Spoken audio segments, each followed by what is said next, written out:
Okay, so after a long month of waiting, the day is finally here. I got my brand new Lucky Dave's seat, finally. Man, this thing is beautiful. This is the Lucky Dave's 2-up seat for Dynas 2006 and up. This is the double diamond stitch, and it's in gray. Just check out the beautifully embroidered logo. And man, what a beautiful seat this thing is. I mean, it is just perfect. This thing is handmade, and I've gone over it and looked at all the stitching and just everything. So it was well worth the wait, I think, for the craftsmanship alone. If you look in the back, you've got these nice thick rivets and lots of them. You've got some rubber standoffs to protect your paint and inspection tag. It was inspected. This is the part that hooks in at the front, and then here's where you put your screw in the back. All necessary hardware comes with it. It's just ready to go. Man, look at this thing. Oh, it's so beautiful. Feels so good. It really is a piece of art. But is it comfortable? Let's find out. It's Ren's Rides.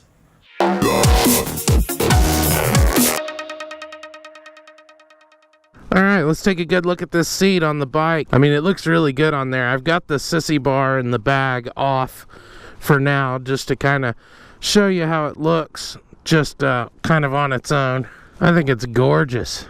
Just beautiful seat. It seems to rise a little bit higher in the front than the stock seat, and I think that's a great thing. Got a nice big dip in the cup there for lots of butt support, and it really does feel good. The back seat is just a little bit more narrow than the fender. The seat is up a little bit higher and it comes out a little bit wider. And it really does make a big improvement when you're standing up at a stoplight. Keeps your leg from digging into this fuse box right here, which was a big problem for me. That double diamond stitch just looks fucking sexy. I really do like it, and it's got nice cushion to it. Each one of these little diamonds is kind of like a little bubble of gel cushioning. It's wonderful.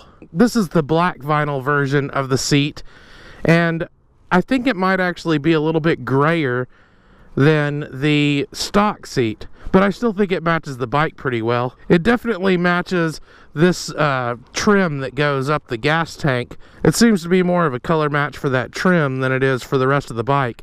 And that's fine. So I really am happy with the look. I think it's a gorgeous seat. If any of you are wondering, this sissy bar bag actually comes from Sweatshop Industries. And when I bought it, it was green. Now it's kind of faded. There's parts that are green and parts that are turning brown. And I've only had this bag for like 4 months. So that kind of sucks. I know the Texas heat could do a number on dye, but I mean, that's just kind of pathetic. The bag is roomier than it looks, and it's pretty tough material. I don't have any complaints there. It has a couple of eyelets so you can strap the bag to your sissy bar, but I would have preferred that it had maybe one additional eyelet per side. But the bag was pretty expensive. I think I paid like $100 for it. It's not a bad bag. It's doing what I need it to do, but I'm not sure I would actually buy it again if I had the chance. So yeah, I'm pretty happy. I think the Lucky Dave seat looks great, and on the whole feels really good.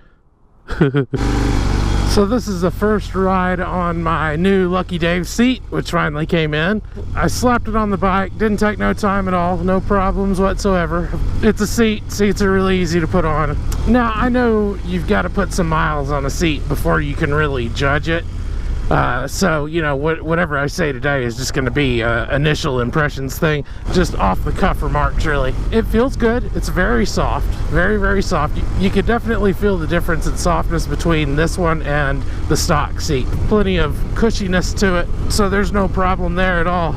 I definitely feel like I'm sitting up just a little bit higher, and it's pushing me forward quite a bit. And I'm okay with that. That's perfectly fine. So since I'm sitting a little bit higher and a little bit closer, it feels more relaxed. I do see a big difference in the amount of grip that the material on this seat has in comparison to the stock seat. It is much more grippy. And I know some of you guys buy those Saddlemen seats because they have like some kind of patented grippy material that they like to put on their seats, and people like that very much. And I was really hoping that this thing would be grippy enough, and I think it is. Any deficiencies that it might have in grip, it makes up for in the shape of the cup that you sit in. It is very deep, and it holds you very firmly in place. One of the initial complaints that I had about the stock seat on the Lowrider S is that sometimes when I'm standing at a stoplight or something, my left leg, my inner thigh, would be pressing up against the fuse box cover and causing some discomfort. This seat juts out just a little bit more and makes it so that that doesn't happen. So yeah, day one, my impressions are the seat is pretty good. Not mind-blowingly better than the stock seat, but it definitely has its upsides. I'll tell you what I'll do. I'll check in with you every day, let you know how I feel about the seat, and I'll put my old seat back on and see how it feels after a couple of days on the Lucky Daves. You know, I know that's not scientific or anything, but it prevents me from letting my own confirmation bias factor into my outlook of the item. I did spend $500 on this thing. I want to like it. You know, I've got $500 riding on this being a good seat. So let's get together again tomorrow and see how I feel about it then. Well, it'll be tomorrow for me, but for you, it'll be right now. Okay, so it's day 2 with the new Lucky Dave seat. I'm still very happy with the additional inch or so of height that the seat provides. You know, one of the things that I said was a plus about the Dyna back on my Lowrider S review video was that it stood up a little bit higher and gave me a more commanding view of the road. Well, with this seat, you get an additional bit of height that is noticeable and does contribute to a more commanding view of the road. I think it's great. That is one of my favorite features so far of the Lucky Dave seat. I really love the way the seat is firm and soft at the same time. It's firm where you want it to be and soft where you want it to be. It's firm in that it doesn't deform in any way when you sit on it and as you're riding, but it's soft enough to keep your butt from hurting. And I imagine that's a property of the gel inserts that they use. Another thing I noticed about the stock seat is that when I'm sitting at a stoplight and I've got my foot on the ground, I have to actually shift positions to make that comfortable. So with the Lucky Dave seat, I don't have to do that at all. It is comfortable from the exact same position, so I don't have to resituate myself upon takeoff. So basically I can mount the bike, take it off the side stand, and go without ever having to reposition myself. That's very nice. And I think it might even be a little bit safer to not have to adjust my position while I'm riding, especially when I've just launched the bike from a stoplight or something like that. I love that in spite of the fact that it's higher up, the way the legs are cut, it doesn't make it any more difficult to stand up at a stoplight. Your thigh is not obstructed when you go to put down your leg at a stop sign or whatever. So one happy surprise that I've noticed is that when I'm sitting on the bike with my feet on the pegs, you know, in my riding position, my knees are bent at a much more comfortable angle than they were with the stock seat.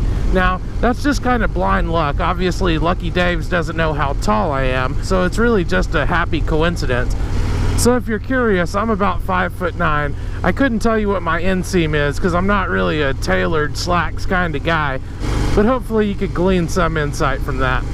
So to wrap up day 2 riding with the Lucky Dave seat, I'm still enjoying it very much. It feels great. I hadn't had any issues with it, and I'm starting to be able to pick out little things that are better about this seat than the stock seat. Little changes, little touches. You add those things together, they make a big difference. So we'll pick this up again tomorrow.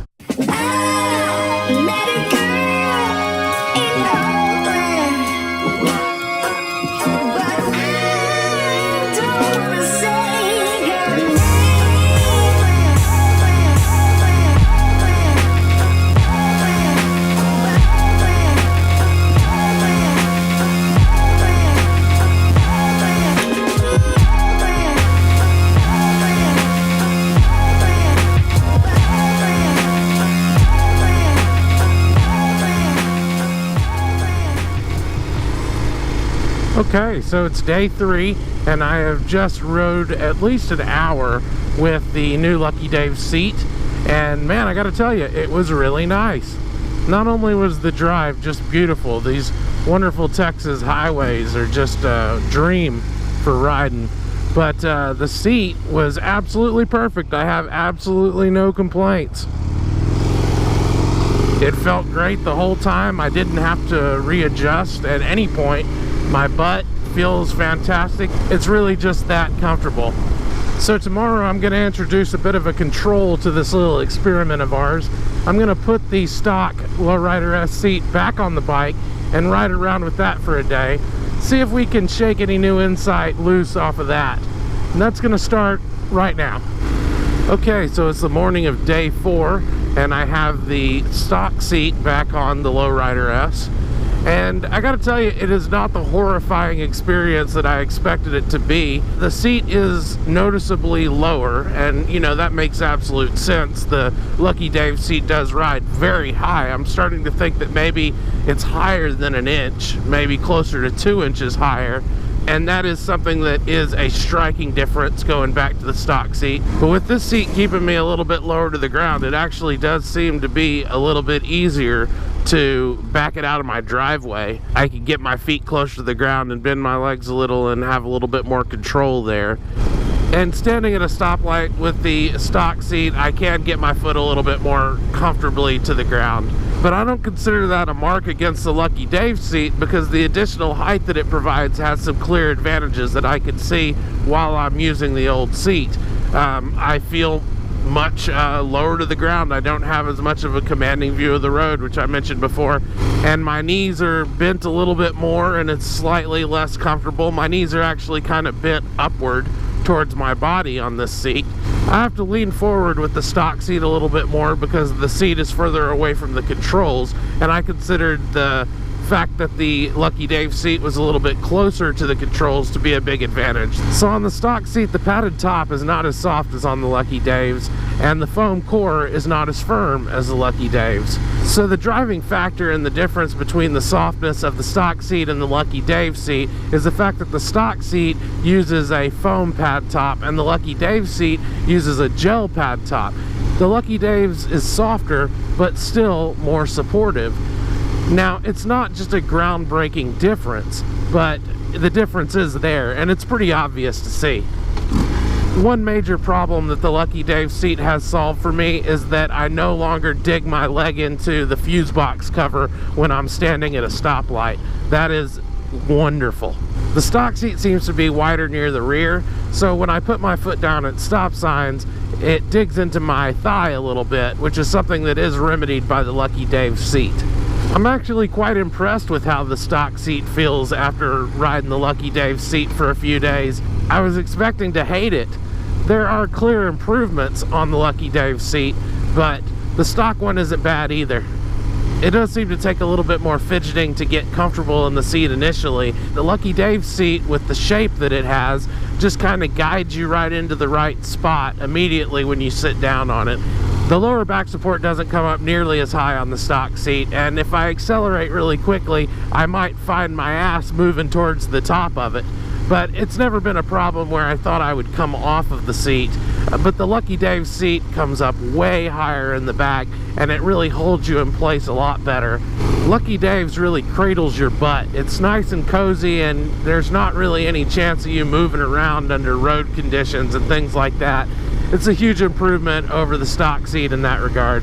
And I don't know what it is about the Lucky Dave seat that is making it so much more comfortable on my balls than the stock seat was, but it is a marked improvement. I have a feeling it has everything to do with the shape of the front of the seat. You would think that with the front horn of the seat coming up higher that it would be more of a problem, but it's not. It's actually a huge improvement. I think that it's worth it to upgrade just for the ball comfort alone.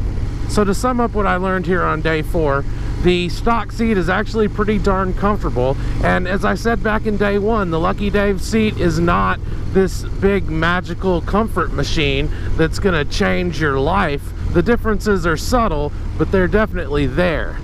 So tomorrow I'm gonna slap the Lucky Dave seat back on, ride around with it for a bit while I give you my final thoughts, so I'll see you there. So it's day 5 and I'm back on the Lucky Dave's. I'm gonna go ahead and give you my final thoughts and wrap this shit up. To put it simply, I love this seat. It is a keeper. I'm keeping it. I do have one remark that I'll make since I've switched back from the stock seat to the Lucky Dave's, and that is that the Lucky Dave's might just be bordering on too tall for me. But the problem I'm having, and it's not even really a problem, it's just that my leg is a little bit too short, so when I'm stopped at a stoplight or a stop sign, I can put my foot flat on the ground, but there really isn't any bend there. It's not uncomfortable, but it would be uncomfortable if it was even just a quarter of an inch taller. So it's kind of like right there on the verge of being uncomfortable. If I have to put both feet down, then I'm kind of standing on the balls of both my feet. Not on my tiptoes, but if it was about a half-inch higher, I would be on my tiptoes. Of course, it's not a deal breaker at all because I love the additional height. The benefits that I get from the height far outweigh the detriments of it. But other than that one thing, my observations from every other day still stands.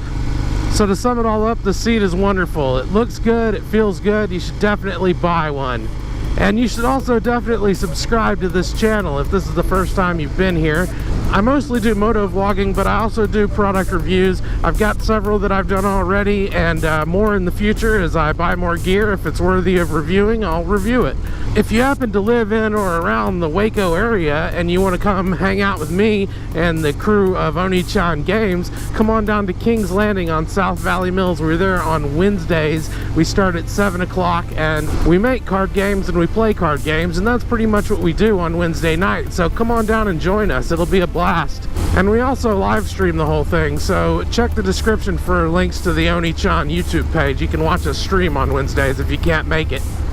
Be on the lookout for the Stony Point podcast. Release is imminent, and I'll put links in the description. Also, Very Dark, Very Quick. My buddy Mike and I are picking a topic each week, and we're just going to talk about it. You're going to get maybe 20 minutes of talk, some man-on-the-street interviews. We've also got some editorial content from some of the fine folks over at King's Landing. And if you want to get involved in this, come on down to King's Landing on Wednesdays, and we'll put a mic in front of you and, you know, make something awesome. So, do that. Oh, you guys are going to love my new in-card photo. I've got all my first round upgrades and mods installed, and you're going to get to see them all. Matter of fact, I'll show you right now. Thanks for watching. See you next time.